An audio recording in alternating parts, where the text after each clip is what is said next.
గౌరవ మంత్రివర్యులేమో political comments అల్లుడు మామ వాళ్ళు నోటికి వచ్చినట్టు మాట్లాడొచ్చు. మేము ఒక్క మాట మాట్లాడితే మా మైక్ కట్ చేస్తారు, మా గొంతు కట్ చేస్తారు, మా రికార్డు నుంచి తొలగిస్తారు.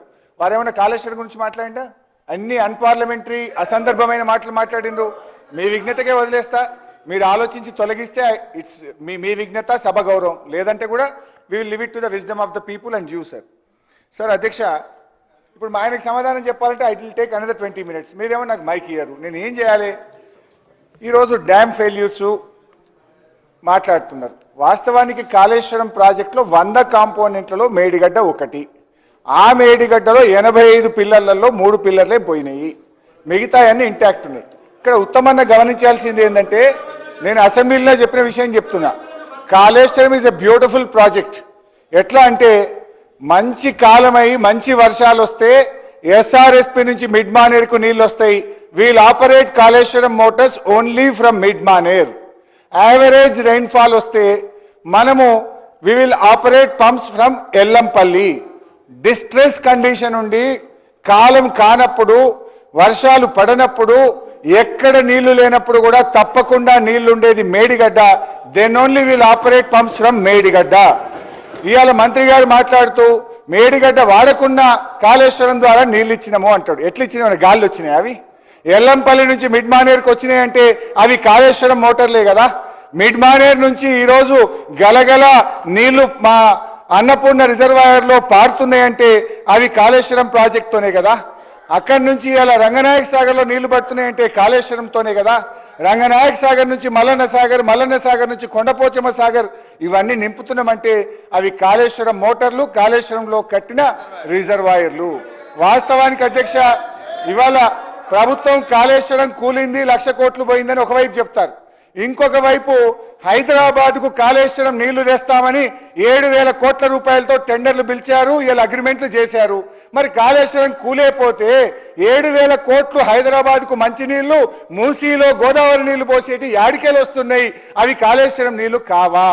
2, ముఖ్యమంత్రి గారు ఈ మధ్య గంధమల్ల పోయి ఆ గంధమల్ల రిజర్వాయర్కు శంకుస్థాపన చేసిండు.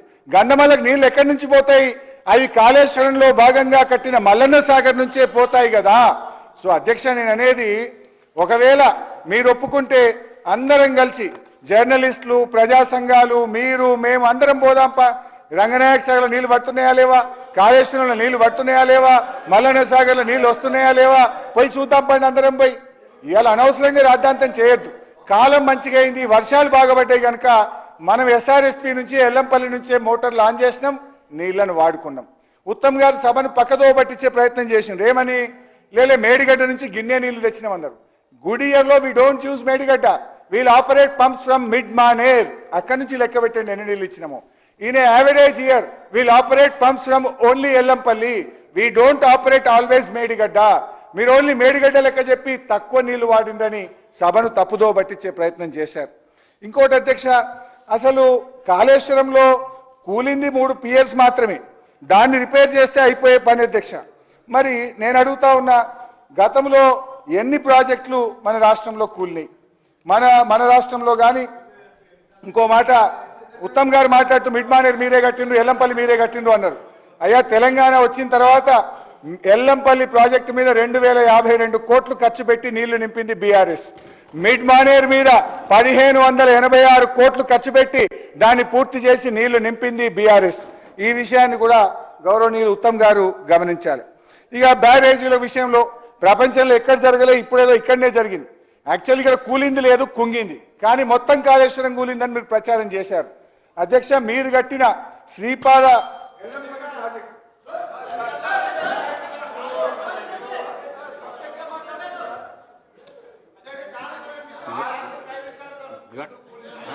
హరీష్ రావు గారు గంట 25 నిమిషాలు మాట్లాడింది. గంట 25 నిమిషాలు మాట్లాడింది. అవి తీసేసి మాట్లాడండి. 5 minutes లో కన్క్లూడ్ చేయండి. ఏమైతే సార్ అంటే 30 సార్లు వాళ్ళు లేచినప్పుడు నేను దానికి ఆన్సర్ చేయకపోతే నేను తప్పులు పడతా, ఆన్సర్ చేస్తే నా సబ్జెక్ట్ చెప్పుకోలేకపోతున్నా. వీళ్ళు ఒక టాక్టిక్స్ గా అనుకున్నట్టున్నారు. క్యాబినెట్ లా మాటికి లేవాలి, హరీష్ రావు మాట్లాడియద్దు అనుకున్నట్టున్నారు. లేస్తుండ్రు అడ్డం తలుతున్నారు, లేస్తుండ్రు అడ్డం తలుతున్నారు. నా సబ్జెక్ట్ పోతుంది. అధ్యక్ష శ్రీపాద ఎల్లంపల్లి వీళ్ళు 2005లో స్టార్ట్ చేస్తే 2009లో right side homogeneous earth bund was washed అవే.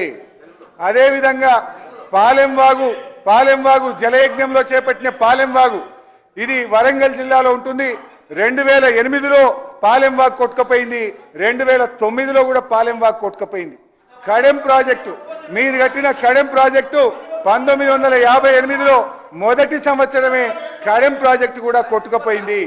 ఇప్పుడు మీరు అధికారంలోకి వచ్చినాక ఎస్ఎల్బిసి కుప్పగూలింది, సుంకిశాల కూలిపోయింది, పెద్దవాగు కొట్టుకుపోయింది, అదేవిధంగా వట్టెం పంప్ హౌస్ మునిగిపోయింది.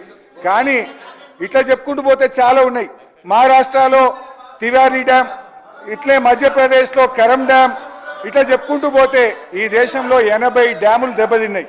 అయితే నేను చెప్పే పాయింట్ ఏంటంటే ఎల్లంపల్లి, పాలెంవాగు, కడెంవాగు ఇవి కాంగ్రెస్ హయాంలోనే కట్టినరు, కాంగ్రెస్ హయాంలోనే కూలిపోయినాయి. కానీ మా విజ్ఞత ఏంటంటే మీ హయాంలో కూలిపోయిన పాలెంవాగును బీఆర్ఎస్ గవర్నమెంట్ వచ్చినాక మేము కమిషన్లు వేయలే, మీ లెక్క ఆగమాగం చేయలే. రాష్ట్రము, రైతులు, ప్రజల ప్రయోజనాలతోని ఆ పాలెంవాగును పునరుద్ధరించినాం. 2017లో రాష్ట్ర ప్రజలకు మేము నీళ్లు అందించినాం. అధ్యక్ష గౌరవనీయులు ఉత్తమన్న గారు మాట్లాడుతూ బ్యారేజీల్లో ప్రపంచవ్యాప్తంగా మా అంటే 2-3 టీఎంసీలు నిలుపుతారు, వీళ్ళు అసలు ఈ బ్యారేజీలలో ఇన్ని నీళ్ళు ఎట్లా నిలుపుతారు అని మాట్లాడిండు. పాపం ఇంజనీర్లు మా ఉత్తమన్నని సరిగా గైడ్ చేస్తలేరు, ఇబ్బంది అవుతుంది. ఉత్తమన్న మంచోడు, ఆయన క్రెడిబిలిటీ దెబ్బతీస్తున్నారు. ఫరక్కా బ్యారేజ్ మన ప్రపంచంలో చెప్తలేను, ఆయనేమో ప్రపంచంలో అన్నాడు, నేను మన దేశం ముచ్చటనే చెప్తా. ఫరక్కా బ్యారేజ్ 30 టీఎంసీల సామర్థ్యం, గంగా బ్యారేజ్ ఉత్తరప్రదేశ్ 13 టీఎంసీల సామర్థ్యం, తెహ్రీ బ్యారేజ్ ఉత్తరాఖండ్ 11 టీఎంసీలు, Karkapur barrage Gujarat 8.6 TMC, Durgapur damage Bengal 20 టీఎంసీలు, సంకోష్ బ్యారేజ్ అస్సాం 16 టీఎంసీలు. ఇట్లా అనేక బ్యారేజీలు దేశవ్యాప్తంగా ఉన్నాయి. అధ్యక్ష ఇకపోతే సబ్జెక్టే ఉత్తమ్ గారు చెప్పిందే చెప్తున్నా. ఇకపోతే కాళేశ్వరం ద్వారా ఆయకట్టు రాలేదు అంటారు. మీ ఇంజనీర్లే మీకు ఇచ్చిన పీపీటీలో కొత్త ఆయకట్టు మరియు స్టెబిలైజేషన్ కలిపి 20 లక్షల ఎకరాలకు కాళేశ్వరం ప్రాజెక్టు నీళ్లు అందించింది. అధ్యక్ష ప్రాణహితకు కాళేశ్వరంకు పదే కంపేర్ చేస్తున్నారు. ప్రాణహితకు కాళేశ్వరంకు చాలా తేడా ఉంది. మీరు నీళ్లు లేని చోట ప్రాజెక్టు కట్టి, మీరు చెప్పినట్టు ప్రాజెక్టు కట్టే ఇట్ యాజ్ మోనమెంట్ అయిపోతుండది. పిల్లలు పోయి ఎక్స్కర్షన్ పోయి చూసేందుకు తప్ప ఎందుకు పనికి రాకపోవు. కానీ మేము నీళ్లు వచ్చేటట్టు చేసినాం. అధ్యక్ష ప్రాణహిత చేవెళ్లలో జలాశయాల సామర్థ్యం 16 టీఎంసీలు. అదే కాళేశ్వరంలో 141 టీఎంసీల సామర్థ్యం కలిగిన 15 రిజర్వాయర్లు కట్టాం. 141 టీఎంసీల రిజర్వాయర్లు కట్టాలంటే ఖర్చు పెరుగుతుందా పెరగదా? అదేవిధంగా నీటి వినియోగం అక్కడ 160, ఇక్కడ 240.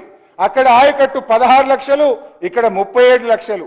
అక్కడ పంపింగ్ సామర్థ్యం 1.8 టీఎంసీ, ఇక్కడ పంపింగ్ సామర్థ్యం మోర్ దాన్ డబుల్ 3 టీఎంసీ. ఆ రోజు మీరు ప్రాణహితలో ల్యాండ్ ఎక్విజేషన్ కు 2 లక్షల ఎకరానికి పెడితే మేము 11 లక్షలకు ఎకరం పెట్టినాం. అధ్యక్ష అయితే ఒక విషయం ఆలోచించాలి ఉత్తమ్ గారు, ఏ ప్రాజెక్టు కట్టినా ఏ ప్రాజెక్టు కట్టినా దేశంలో మొదటి సంవత్సరం ఆయకట్టు రాదు. మీరు ఎస్ఆర్ఎస్పి ప్రాజెక్టు 1963లో నెహ్రూ గారు శంకుస్థాపన చేస్తే 1977లో ఇందిరాగాంధీ గారు ఇనాగ్రేషన్ చేశారు. మొట్టమొదలు 9 లక్షల ఎకరాలకు నీళ్లు ఇవ్వాల్సిన ఎస్ఆర్ఎస్పిలో ఇందిరాగాంధీ గారు ఇనాగ్రేషన్ చేసినాక ఇచ్చింది 25,000 ఎకరాలు మాత్రమే ఫస్ట్ ఇయర్. అంటే 15 ఏళ్ల తర్వాత దాని పూర్తి ఆయకట్టు వచ్చింది. హరీష్ రావు గారు కాళేశ్వరం మీద నడుస్తుంది, కాళేశ్వరమే వద్దు డిబేట్ కాకండి ప్లీజ్. అధ్యక్ష నాగార్జున సాగర్ ప్రాజెక్ట్ మీరు మన ఎడమ కాలువకు 5.5-6 లక్షల ఎకరాలకు నీళ్లు రావాలి. ఇనాగ్రేషన్ చేస్తే వచ్చింది 90,000 ఎకరాలు మాత్రమే. పూర్తి ఆయకట్టు రావడానికి 5-10 ఏళ్లు పట్టింది. అధ్యక్ష ఈరోజు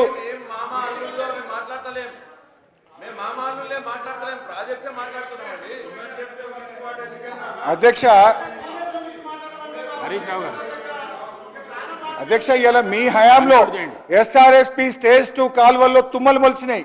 బీఆర్ఎస్ వచ్చినాకనే ఎస్ఆర్ఎస్పీ స్టేజ్ 2 కాలువల్ని పూర్తి చేసి కాళేశ్వరం నీళ్లతోని సూర్యాపేట తుంగతుర్తి కోదాడ దాకా నీళ్లు ఇచ్చింది నిజమా కాదా? ఆయకట్టి భూములను మీరు డిప్యూటీ సీఎం ఆ-